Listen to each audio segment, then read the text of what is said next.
우리가 이번 사건의 실체를 정확하게 이해하려면 그 도화선이 됐던 2023년 압구정 롤스로이스 사건, 요걸 한번 복기해봐야 돼요. 그때 신 씨는 성형외과에서 치료를 받는 과정에서 그런 거기 때문에 잘못이 없다고 했습니다. 이번 포르쉐 운전자 황 씨의 진술과 놀라울 정도로 판박이입니다. 사고 당일 황 씨는 강남의 한 병원에서 수면 마취 시술을 받으면서 처방받은 정신과 약물을 복용한 것이기 때문에 불법적인 마약과는 전혀 관련이 없다는 식의 주장을 했습니다. 하지만 황 씨는 자기 진술이 무서운 부메랑이 될 줄 몰랐을 겁니다. 약기운이 있는 상태로 운전했다고 스스로 인정한 순간 위험운전치사상 혐의를 스스로 인정한 셈이거든요. 2026년 2월 25일 저녁 8시 44분이었습니다. 퇴근길 차들로 가득했던 반포대교 위에서 눈을 의심할 만한 사고가 발생했습니다. 서울 용산구 방향으로 달리던 포르쉐 차량 한 대가 갑자기 난간을 들이받고 그대로 다리 밑으로 추락한 겁니다. 그런데 더 끔찍한 건 이 포르쉐가 그냥 땅으로 떨어진 게 아니라는 거예요. 하필 그 밑을 지나가던 벤츠 차량 위를 그대로 덮쳤어요. 벤츠를 들이받고 나서야 잠수교 북단 인근 한강 둔치로 굴러 떨어졌죠. 정말 천만다행으로 벤츠 운전자인 40대 남성과 가해 차량 운전자 모두 경상을 입는 데 그쳤습니다. 하지만 진짜 이야기는 여기서부터인데요. 사고 직후 현장에 도착한 목격자들의 진술이 좀 기묘했거든요. 경찰 조사에 따르면 이 포르쉐의 차주는 30대 여성 황 씨였고 포르쉐는 사고 직전 반포대교 한가운데에 잠시 멈춰 서 있었다고 합니다. 뒷차들이 빵빵거리는데도 미동도 없다가 갑자기 속도를 미친 듯이 올려서 난간으로 돌진했다는 거죠. 그리고 차 밖으로 나온 운전자 황 씨의 태도는 더 이상했어요. 경찰은 제일 먼저 음주 측정부터 했습니다. 그런데 술 냄새가 전혀 안 났대요.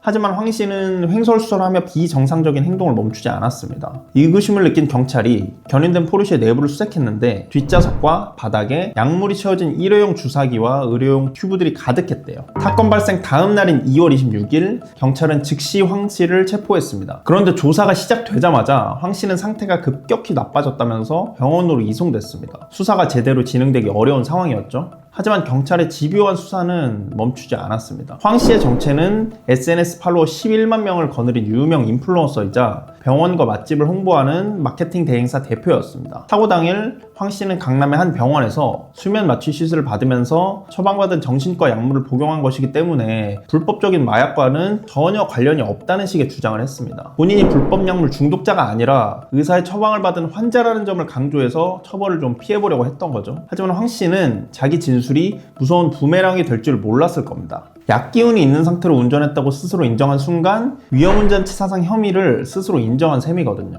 게다가 경찰은 황 씨가 말한 그 병원들을 전부 뒤져서 과연 그게 정상적인 진료였는지 아니면 병원 측과 짜고 친 마약 유통이었는지 이걸 입증하고 있습니다. 결과적으로 약 먹고 운전했다는 그 진술이 본인과 병원 관계자들까지 묶어버리는 결정적인 열쇠가 된 거죠. 법원은 결국 황 씨에게 구속영장을 발부했습니다. 증거인멸과 도주의 우려가 있다는 이유였죠. 실제로 황 씨가 휠체어를 타고 법원에 출석하는 모습이 찍히면서 대중의 공분을 샀습니다. 3월 2일 30대 여성 B씨가 용산경찰서에 스스로 찾아와 자수를 했습니다. 자기가 황 씨에게 그 약물을 건넸다고요.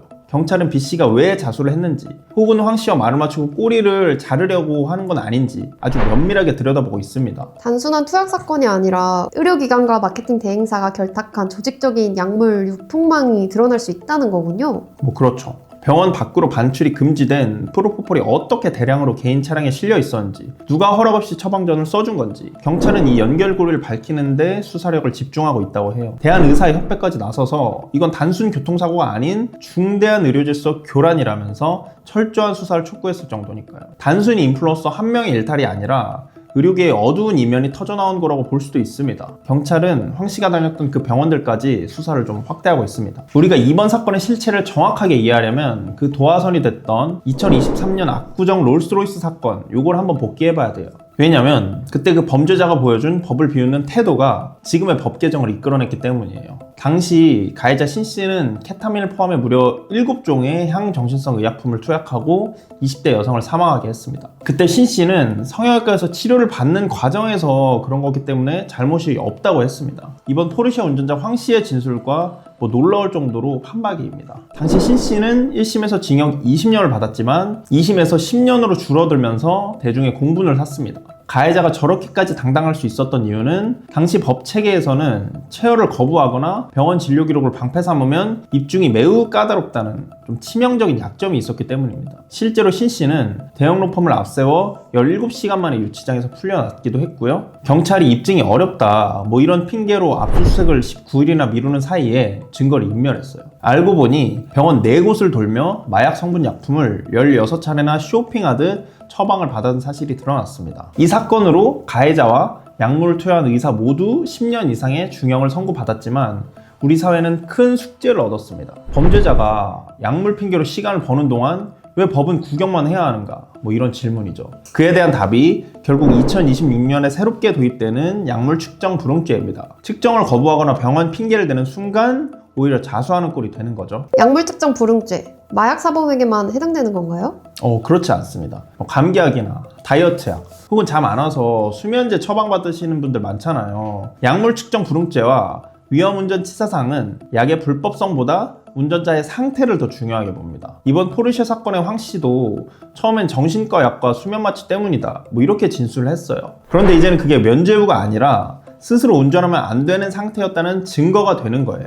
그러니까 처방약 기운 때문에 제가 검사 요구를 거부하면 측정 불응죄로 체포되는 건가요? 맞아요. 예전에는 처방받은 약 먹은 거다, 피 못 뽑는다 이렇게 버티면 한참 뒤에야 조사가 이뤄졌는데 이제는 현장에서 바로 수갑을 채울 수가 있습니다. 2026년 4월부터 경찰이 운전자의 동공 확장, 보행 불일치, 횡설수설 이러한 정황만으로도 약물 운전에 준하는 강제 수사를 할 수 있게 됐어요. 약물 측정 거부는 음주 측정 거부와 동일한 수준 혹은 그 이상의 실형이 가능합니다. 만약 사고까지 냈다면 아까 말씀드린 특가법상 위험운전 치사상 혐의가 적용돼서 최소 3년 이상의 유기징역, 사망사고 시에는 무기징역까지 선고가 될 수 있습니다. 이번 반포대교 포르쉐 사건과 롤스로이스 사건이 우리에게 준 메시지는 명확합니다. 내 몸에 들어간 성분이 무엇이든 운전대를 잡는 순간 그 책임은 오롯이 본인에게 있다는 겁니다. 병원에서 준 약이다, 몰랐다 이런 핑계는 이제 통하지 않습니다. 이제 입증의 책임은 수사기관이 아니라 운전자의 몫이 될 겁니다. 경찰이 검사를 요구할 때 거부한 행위 자체가 자신의 죄를 인정하는 꼴이 되니까요. 이건 단순히 처벌을 강화하겠다는 게 아니라 타인의 생명을 담보로 도박을 거는 행위를 원천 봉쇄하겠다는 국가의 단호한 의지로 볼 수 있습니다. 그럼 운전대 잡기 전에 감기약 하나를 먹고 난 뒤에 내 상태를 확인하고 이런 체크가 중요하겠네요? 맞아요. 약봉투 밑에 운전주의라는 4글자. 그건 단순한 안내문구가 아니에요. 당신의 인생과 타인의 생명을 지킬 수 있는 법적인 최후 통첩이라고 생각을 하셔야 합니다. 11만 명의 팔로워를 가졌던 인플루언서도, 수억 원짜리 롤스로이스를 몰던 남성도 결국 그 약 한 알과 안일한 선택 때문에 모든 것을 잃었습니다. 법은 이제 더 이상 기다려주지 않습니다. 여러분의 운전대가 누군가에게 테러가 되지 않도록 오늘 이 변화된 법의 무게를 꼭 기억하시길 바라겠습니다.